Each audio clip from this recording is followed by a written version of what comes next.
ګوره دوستانو د تجوید په قاعده کې نن اظهار زده کوي. اظهار ښکاره کولو ته ویل کیږي او په اصطلاح کې د دوو تورو جلا کول دي چې په داس ډول سره چې هر توره بیل او ښکاره ولوستل شي. د اظهار حروف شپږ دانې دي: همزه، ح، ح، خ، عین، غین.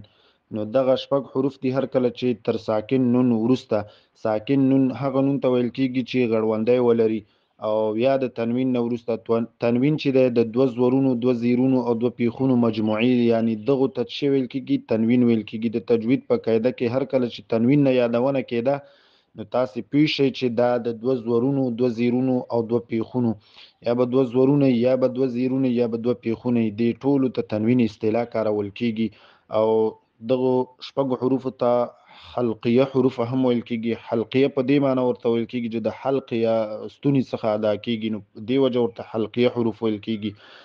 مثالونه په قرآن کریم کې شته دی. ان لګای ان الله بكل شيء عليم، بكل شيء عليم، داسې نشي ویلی ان الله بكل شيء عليم، والله عليم حكيم. عليم حكيم داسې نشي ویلی والله عليم، والله عليم حكيم نشي ویلی، ځکه اظهار به پکې کوئ، اخفا به پکې نه کوئ.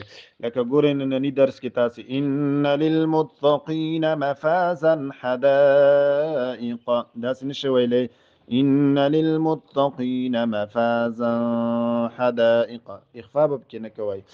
او ګوره پاس وکل شیء احصیناه، داسې نشي ویلی وکل شیء احصیناه. ګوره دلته همزه نه وروسته، همزه دوه زیرونه لري او وروسته بیا بله همزه راغلی ده، نو دلته اظهار کیږي وکل شیء احصیناه کتابا. نو دغه اظهار در سره زده کړئ. الله مخشال آباد لره خیر. مثالونه نور مو ګورئ. عین براغلی د تنوین نه وروسته یا ساکن نون نه وروسته، که ها راغلی، همزه راغلی، ح راغلی، خ راغلی او بل غین راغلی، نو دغه چې هر یو د تنوین نه وروسته یا ساکن نه وروسته راغلی همدغسې ویل کېږي، ښکاره به ووایئ، اخفا به پکې نه کوئ. خیر مننه. اسلامي لار چینل موږ سره دلته تاسو هر ډول دیني درسونه او معلومات کتلی شئ په لنډ ویډیوي شکل، او تاسو هم کولی شئ چې خپلې هر ډول پوښتنې چې وي په کمنټ کې راته ولیکئ او راویې لږئ چې مفتي صاحب درته ځواب کړي. السلام علیکم ورحمة الله وبرکاته.